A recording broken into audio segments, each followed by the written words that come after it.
Greetings, scholars. When you hear the word rich, what comes to mind? Maybe you think about a huge house, fancy cars, jewelry, or lots and lots of money. But today, we're going to meet someone who may have been the richest person in all of history. And you'll discover that what made him truly great wasn't what he owned, it was what he shared. His name was Mansa Musa, and he became emperor of the Mali Empire around 1312 AD. The Mali Empire was one of the largest, most powerful, and wealthiest kingdoms in Africa. It became prosperous because it controlled important trade routes for gold and salt, two of the most valuable resources in the world during the 1300s. But life in Mali wasn't only about gold. It was a thriving civilization filled with busy cities, colorful marketplaces, successful farmers, skilled blacksmiths, talented artists, merchants, scholars, and families working together to build strong communities.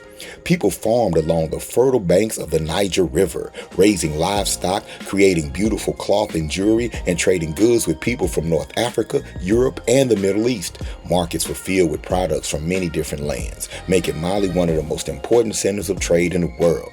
Education was so highly valued. Children learned important skills from their parents and elders, while older students studied reading, writing, mathematics, astronomy, law, history, and religion. The city of Timbuktu became one of the greatest centers of learning in the world. Students and scholars traveled hundreds and sometimes thousands of miles to study in its schools and libraries. Mansa Musa believed that a kingdom's greatest treasure wasn't only the gold beneath the ground, it was the knowledge inside its people. Then, in 1324 AD, Mansa Musa began one of the most famous journeys in history. It was called the Hajj, a pilgrimage to the holy city of Mecca.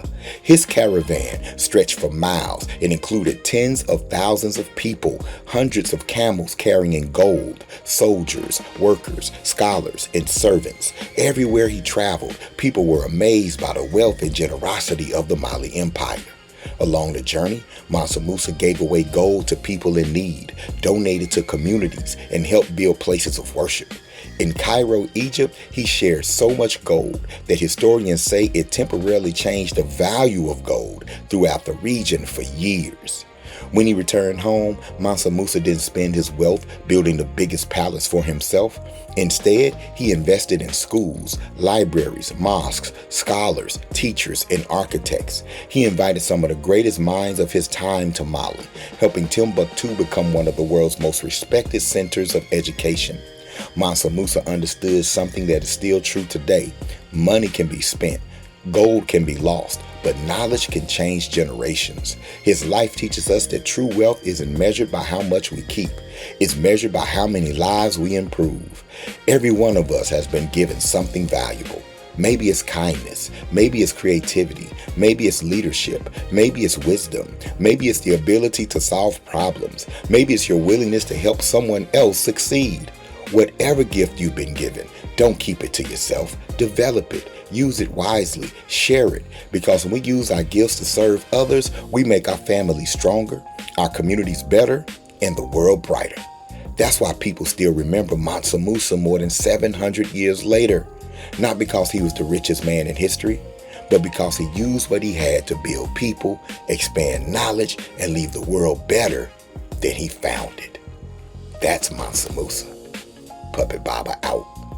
Peace.